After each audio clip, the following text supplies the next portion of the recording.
I get it. You're traumatized, but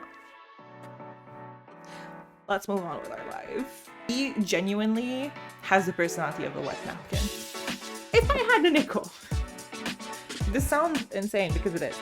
I too would want to ride that dragon. Hello, everyone. Welcome back to my corner of the internet. I'm Mia, Miria, whatever you prefer. I don't really mind either. Welcome back, as I said, to my monthly rant, where really I just tell you about the books I've read this month and what I think of them. And I just yap for a little bit. I am very excited. If anyone was there, my April-May reads were kind of iffy. It wasn't giving. It was giving something. A good was not what it was giving. However, June, I've had probably a really, really strong month with possibly 2 of my best books of the year. So pretty good. Pretty good, if I say so myself.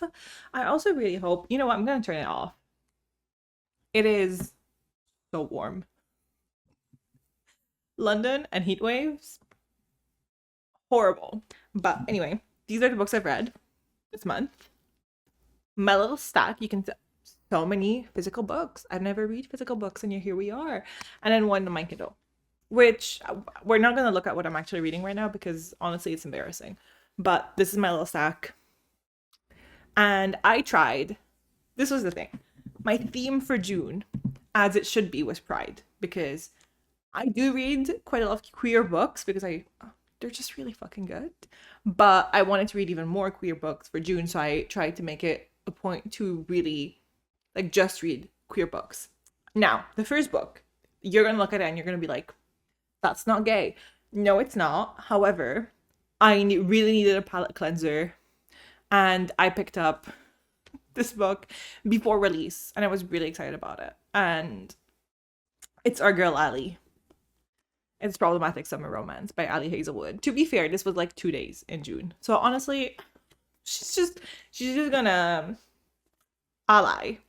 Anyway, we're gonna pretend that she didn't sneak into the gay month, but honestly, it was so good that I'm gonna forgive her. It was such a good book.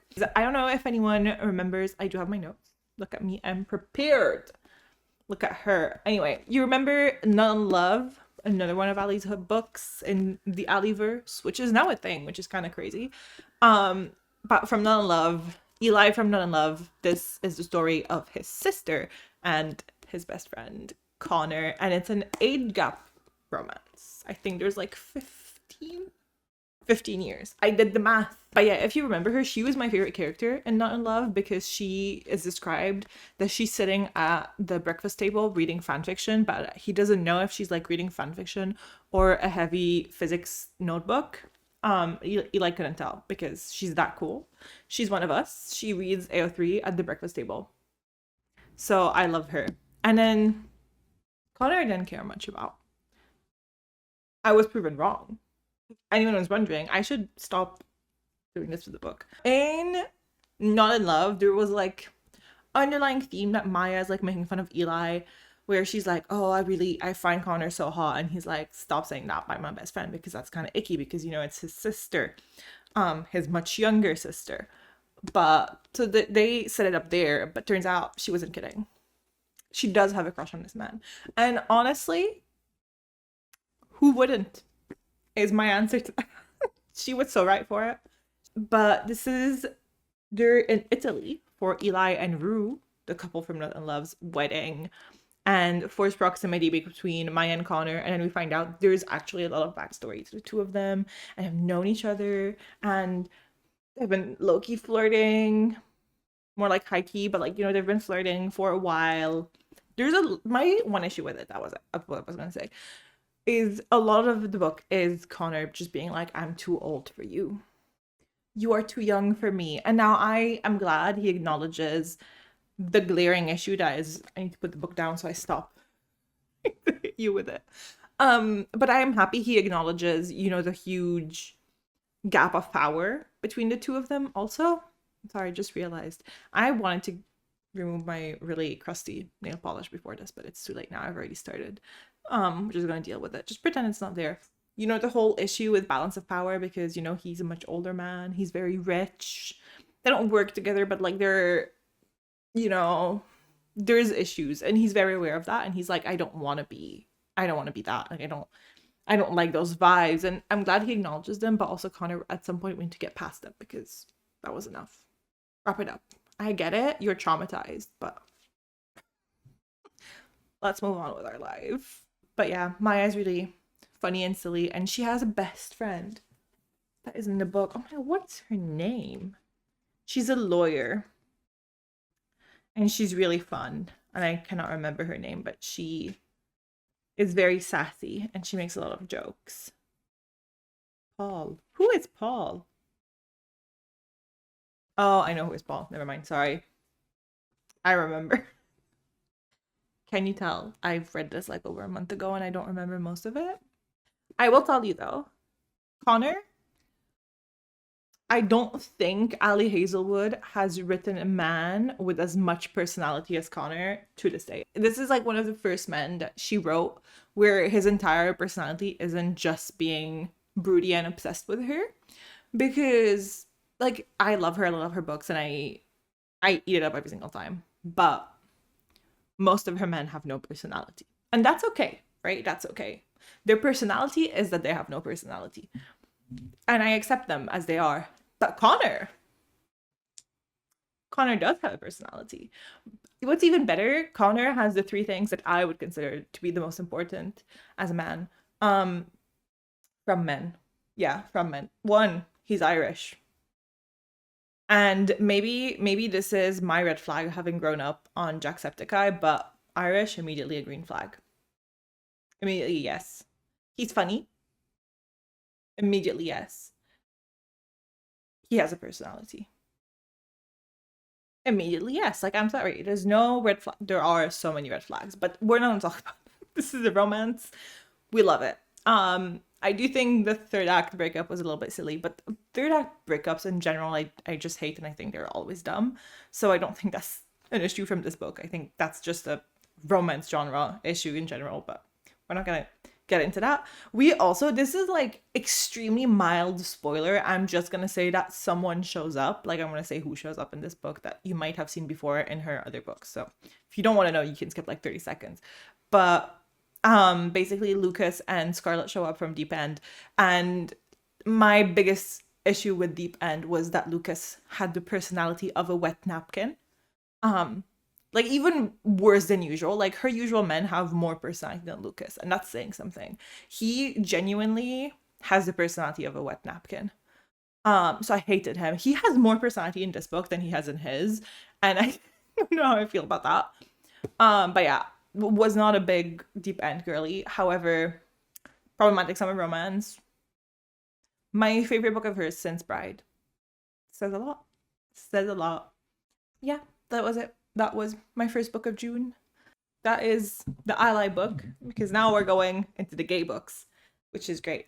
So much more fun. And to start that off, we're gonna go in what is possibly so far my favorite series ever as like an adult, right? And it is Harrow the Ninth. So the second Lock Tomb book. And I didn't talk about it on here, but I have talked about it at length on my Instagram about how much I loved Gideon last year. And it was my top read of the year. It was incredible. Tamsyn Muir's writing. Like, bestie, I don't know what you were on when you were writing these books, but please can you share just like a sprinkle of it with me? I beg you. It's so good. But yeah, I was obsessed with Gideon. I read it, I think probably in June of last year. Like it's been a good year since I read Gideon. And the reason I hadn't picked this up yet is because I was so traumatized by the ending of Gideon the Ninth that I simply did not have it in me to pick this book up. I tried, I started it, and I think I got like 20 pages in, and I had to close it to avoid sobbing, because when I read the ending of Gideon, I wish I had filmed it. It would have been so funny. But I was reading on my Kindle, and I was crying so hard that I couldn't see my Kindle, and I couldn't see what I was reading, and I was just sobbing for like a good 3 hours. It took me 3 hours to get through like the final 10 pages from how much I was crying. So Gideon ripped my heart out. Now this bitch was gaslighting. This entire book, first of all, look at how much I've tabbed in this. Most of these are moments where I was like, this book is trying to gaslight me. Like, it's either really funny things that are like insane quotes, because it's the writing is so funny and so good, and genuinely I don't know what she's on when she writes this, but genius. But yeah, the entire book was trying to gaslight me, and that was my theme. Well, like I had themes within my gay theme for June. I had smaller themes, and one of them happened to be toxic lesbians with some necromancy sprinkled in that tried to gaslight me for 500 pages, because somehow we'll come back to that. I've read 2 books that did that, and I don't. If I had a nickel, I would have 2 nickels, which isn't a lot, but it is weird that it happened twice. Anyway, I don't know. So literally my notes were, if I say anything about the plot, it will either make absolutely no sense or spoil all of Gideon and like possibly half of Harrow. Like, there is literally no way for me to tell you what this is about. I cannot describe the plot of this book. Do not ask me. But unless you want spoilers, because then I can. But like, fucking insanity is what this was. Insane in a great way. All I can say is that we are now following Harrow after whatever the fuck the ending to Gideon was, and that I can't say. I literally cannot say a single thing because spoilers, but you know, 10 out of 10, and possibly my favorite series ever. I stand by that. The more I think on it, the more I adore this. But yeah, Gideon and Harrow are like my babies. I love them so much. I have one thing to say about the plot, which I will let Lin-Manuel Miranda say for me. It's completely out of context, so you're probably not going to know what the spoiler is, but if you have read it, you will understand my reference. Sit down, John, you fat mother! Anyway, I also, because I read this, and I talked with so many people on Instagram about it, because I was like, oh my god, I'm reading this. Everyone was like, oh my god, what did you think about it? Which was so much fun. I've never spoken to that many people, because believe it or not, I'm extremely shy, and I think sending messages to strangers is like one of the scariest things that could ever happen in your life. But I talked with many people about these books, because that's how much I love them. That's how much I love these. And they convinced me basically to get the audiobook. So I'm waiting on my libraries. I think I'm like 6th in line or something to get the Gideon audiobook, because I want to reread it, because I heard the audio is amazing. So we'll report back on that whenever I get it, which is probably in like 10 weeks, last time I checked. And yeah, I don't think I'll be reading Alecto anytime soon. But then again, it's all I can think about, so I cannot promise that I'm going to actually not read it. But my problem is, I really want to read Alecto, but also, like, what do I do with my life once I read Alecto? And no, not Alecto. Nona. I wrote Alecto down, which is why I was saying that. I meant Nona. I will be, like, if I read Nona, what am I meant to do until Alecto comes out? Like, just wait? We don't have a date. We don't have a cover. Like, what am I meant to do with my life? Like, Tamsyn, please take your time. Just, if you're here, bestie, take your time. You are writing a masterpiece. However, I'm gonna suffer waiting for it. That's it. That's all I have to say. Oh, and I also wrote that the fact that it's called the lockdown. No, wrong thing. Locktomb trilogy, but it's 4 books, is genuinely so on brand for that series. This is like the most unserious serious things I've ever read. Rude. I was silenced. Anyway, I wasn't saying anything useful. We're fine. Next, I read another sapphic book. This time they're not toxic lesbians, they're just lesbians. Well, they're not. I'm pretty sure they're both bisexual, actually. I don't know. Not gonna lie, I hated this book, so just, you know, preface. Late Bloomer by Mazey Eddings? Mazey Eddings. So, I have this book like on my shelf for a while, and then I was like, I just need, like, after Harrow, I was like, I need something silly goofy, right? Because this chonker really took me out. Let me put it. So I was like, I need something silly goofy. Let me pick up this romance. And I had heard that it's not a masterpiece, but then I was like, you know what? I'm here for the vibes. So it might be fun. It's like a cute yeehaw adjacent sapphic romance, right? I'm gonna spoil the book, by the way. This entire review, I'm gonna spoil the book because I have so much to say. This is one of those books. I read it in like one day, by the way.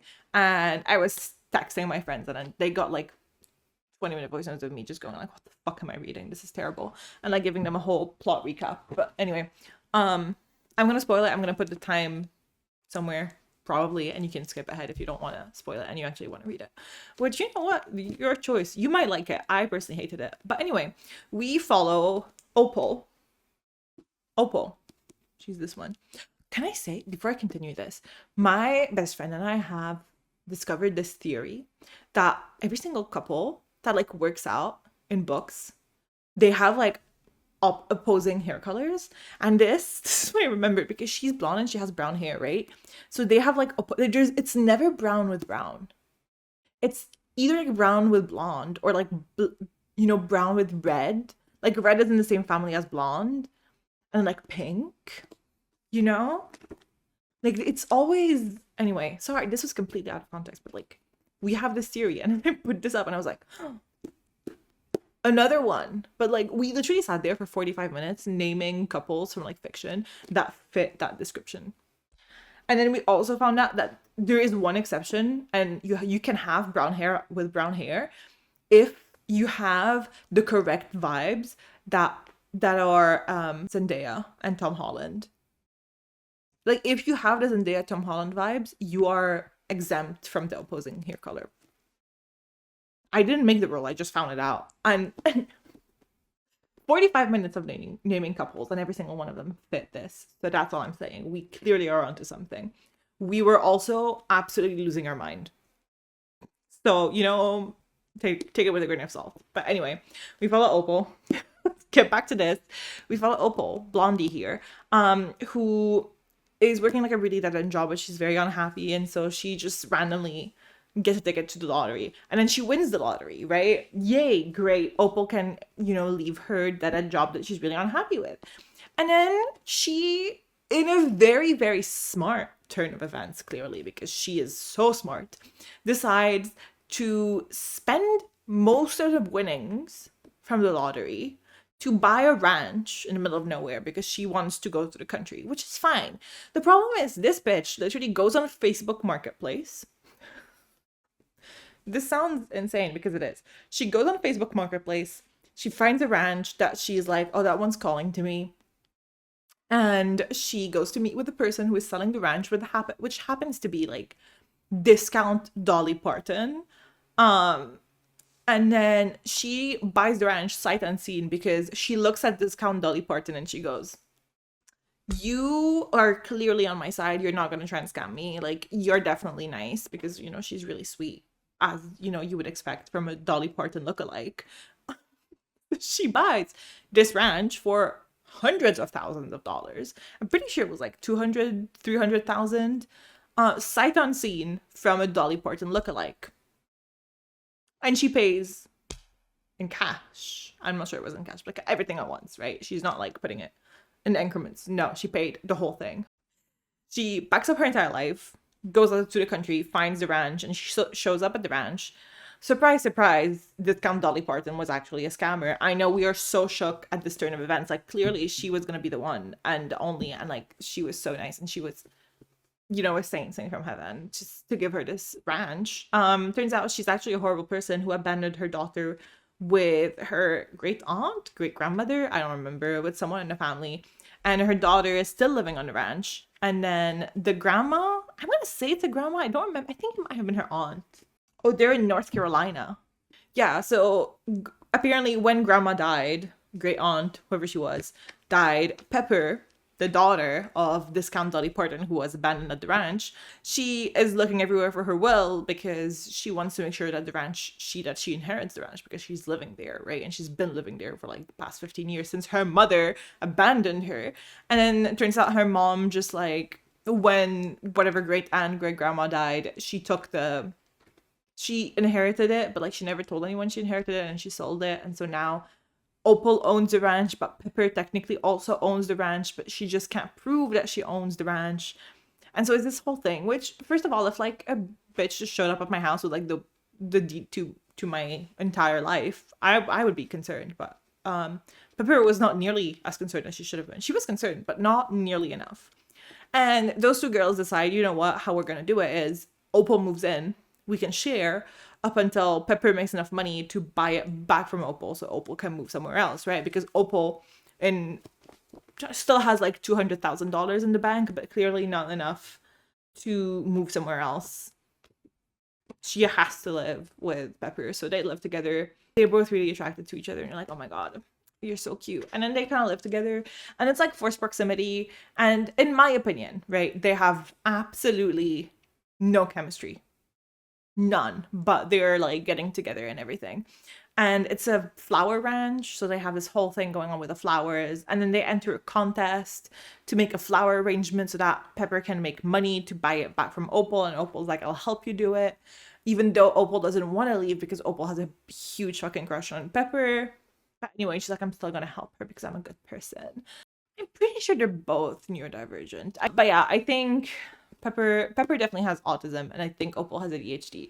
It's definitely spoon-fed to you. I don't remember because I choose not to remember, but it's spoon-fed to you in a way that's like, it was very much giving, this is the flyer on autism and this is everything it is, and like, you know, this is like giving you all the information and spoon-feeding it to you. So I really didn't appreciate that. Like, I love that the characters are neurodivergent, and I love that she is autistic and she's proud of it and she talks about it. I just don't like the way it was written, like that she keeps on being like it doesn't feel like she's just having a normal conversation.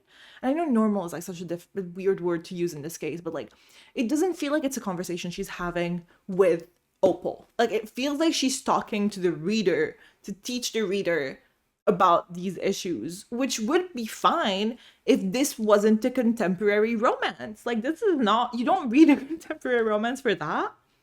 Which is why I found it like really jarring. I'm like, in other kinds of books I could understand it, but in this one I really cannot. So that was weird. That was the reason I didn't like it. They, in the middle of their sex scene, because there is smut. This is spicy, by the way. I opened it on the correct page. But they're like literally like on each other, like kissing each other, and then one of them goes, I should tell you I'm not shaved. Now, maybe I'm overreacting, but like, I do not care about your bush, girl. And neither do they, but we have like a good like 5 pages about the bush. Respectfully, that feels a bit too deep to talk about the bush. Like, it's fine, whatever. And like, they're both like, oh, it's fine, no one cares. Because no one cares. And also they call each other kitten in the middle of having sex, and I just think that's very icky. But I'm also a hater of any kind of nickname, so you know, but kitten specifically, like, it feels so much ickier. Like, you could have gone with baby, which is still icky, but like, kitten. Anyway, I opened another quote, like randomly one of my tabs, and they're talking about, like, one of them is wearing Crocs. And the other asks her, do you wear these during sex? Are we being serious? Are we being serious right now? Anyway, they do their little silly flower arrangement thing. And then mom shows up, like Dolly Parton shows up. There's a whole thing about, you know, her confronting her mother and be like, you're a horrible person. And then they realize that they're in love with each other. And their sculpture, they don't tell you what it is until like right up to the ending, right? About like what they decided to do as their sculpture. Since we're spoiling the entire book, I'm going to tell you. They decided in this moment of clearly great creativity from these two artists that their sculpture was going to be Sappho. Because they're sapphic. And like, great idea. You know, I don't have anything against Sappho herself. I just really feel like that was really on the nose. So that's how I feel about it. And so at the end of this, right? I rated it 2.5. And then the more I've been thinking on this book, the worse it gets in my head. Let me put it in my little pot. But the more I've been thinking about it, right, the worse it gets in my head. And then I remember this one scene, right? There's this scene where they invite people over for Pepper's birthday party. And Opal goes in to like dye her hair. And she has like dyed, like she's not actually blonde. She's like very like rosé pink, you know, like very blondish pink hair. And she decides to do something with her hair. And supposedly, right, she has an entire cupboard of hair dye and she's been dyeing her own hair for like at least a decade, right? So this is a setup to this. This is important to the story. She's like, I put some hair dye on my hair and I showered and then my hair turned white. And she has a mental breakdown about how she dyed her hair white and like it's really damaged now and it's white and like what am I meant to do? Like this is the end of my life. I can't fix it. I can't do anything. And now, okay, I'm gonna say this as a person who bleaches and dyes my own hair at home, and I have been doing it for a few years.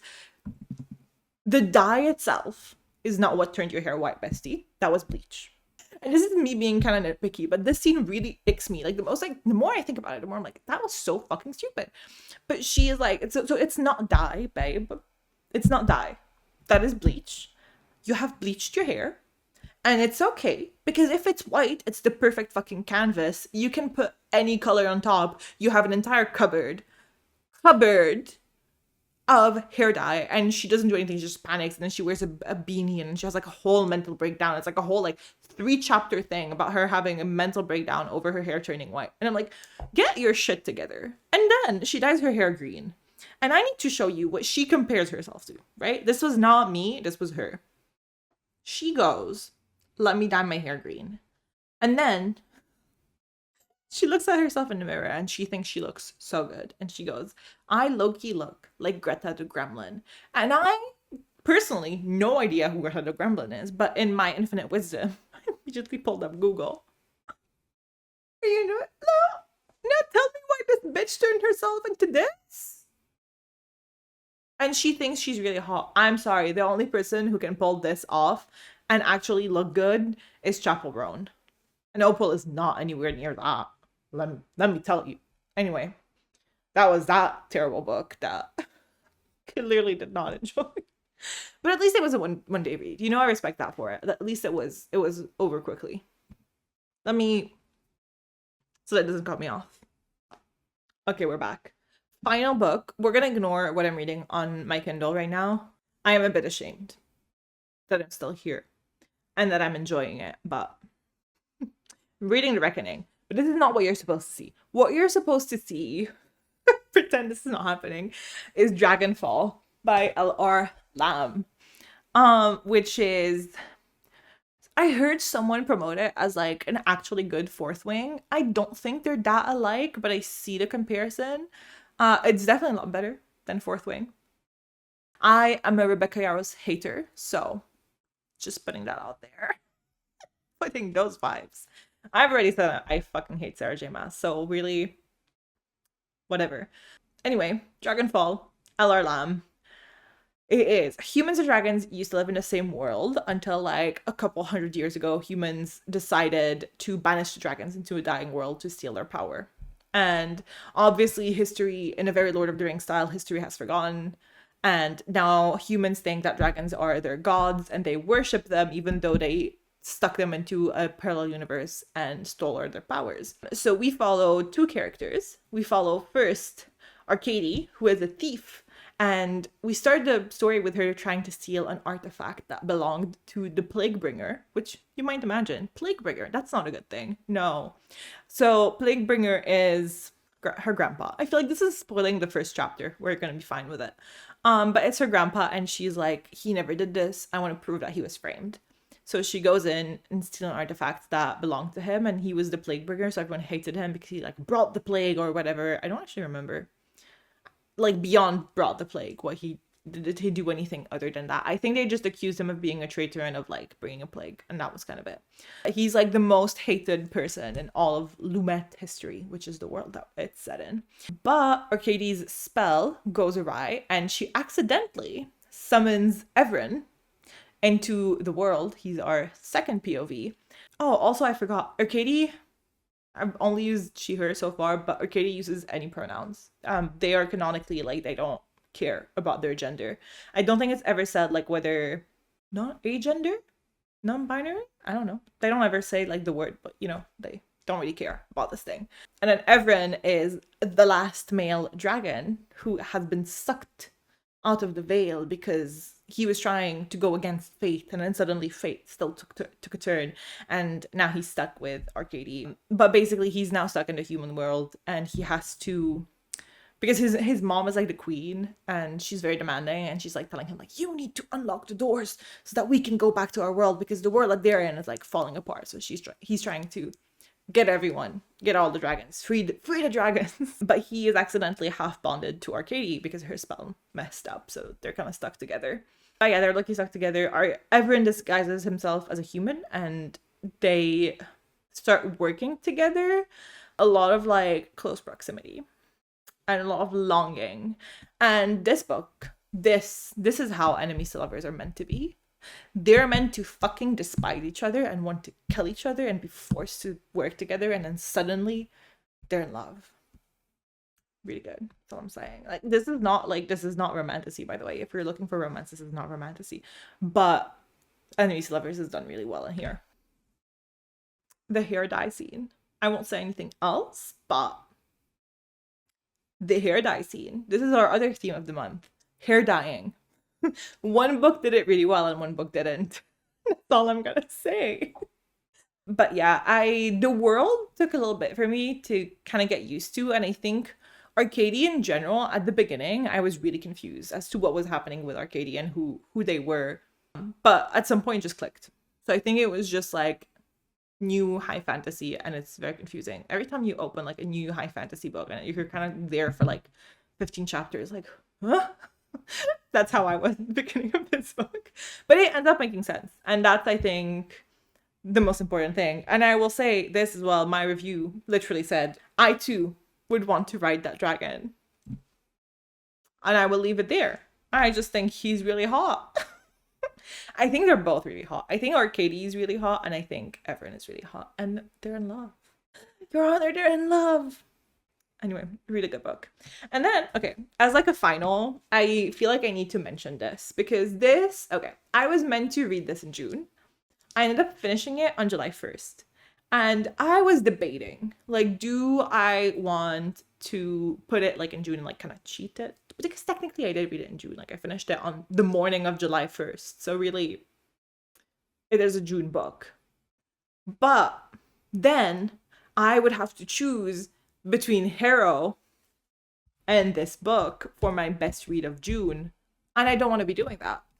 So I'm just going to put it in July. So we're going to come back to this next time, and I'm going to speak a lot more on this. But toxic vampire lesbians. Toxic vampire lesbians. Now this, I had to wait 2 weeks. Months would have been even worse. 2 weeks after release to read it, because I got the book at the event with V. Schwab where she gave a talk about this book. And honestly, I don't regret it, because I think having listened to her speak about the book made me enjoy it so much more, because I read it with a very different approach than I would have if I just like went straight in. But I did read it like two weeks later, but really, really good. I really enjoyed it. I've seen so many people say that it's a bit slow and like nothing happens. I mean, it's a character-led book, so there's no like active plot in a good way. Like, there is a plot, but like, you know, it's not like, oh, it's the end of the world and we have to stop it. It's kind of like we just follow these women. We follow Maria, Lottie, and Alice from, you know, like how they become vampires and how they navigate the world through like 500 years. We start with Maria in the 1500s in Spain, and then we end in 2019 with Alice. And incredible is what I will say. I love V. Schwab. I could listen to her speak about this book for like ages, but like the writing was so delicious. And like I get that it was slow. However, I will say this. I hate slow books. I am known for being a slow-paced hater. I love this because it never felt like nothing was happening, because I wanted to know more about these women, especially like halfway through, like when it really starts picking up and you're like, whoa, like the second half I think I read like really, really fast. The first half took me a bit, but the second half I read really fast because I was like, I just need to know what's gonna happen next. It was so good. And like I got the embossed. I don't know if you can see it on my camera. Not really, but like it's embossed from the tour and signed. But it was really fun. And I got a bag that said toxic lesbian vampires, and honestly that was the highlight. I also have a lot of, not as much as Harrow, but I do have a lot of them, and so good. Again, I really loved it. I'll come back to this next month and I'll say more about it, but yeah, I got 2 5 stars in 1 month. Pretty good. That's pretty good. And then I got into a reading slump after this because, like, what am I meant to do with my life when I finish such a good book? And so naturally, well, I started the Just Said Air, which I had really I had really high hopes for, and I got 50% in, and I could not. I had to quit. I was like, I'm not vibing with this. I need to call it quits. And so naturally, we came back to this shit show. The Reckoning, Zodiac Academy. I'm halfway through it. Let me tell you, I read 3 chapters last night, and at 2 a.m. my friends received 3 voice notes of me that totaled 15 minutes of me telling them what the fuck happened in those 3 chapters because I could not believe my eyes. So that's where we're at with this book. Anyway, this is it. This is all I had to say. I am thinking of doing like a video that's not a recap, because I do have plans. I haven't had time to enact any of my plans, but I do have plans for this channel. I have things that I would like to do. So it might come this month, it might come next month, depending. Maybe not this month. I'm going to see Stray Kids next week, guys, and I'm so stressed about it because I'm doing 2 nights in a row and I'm not built for that.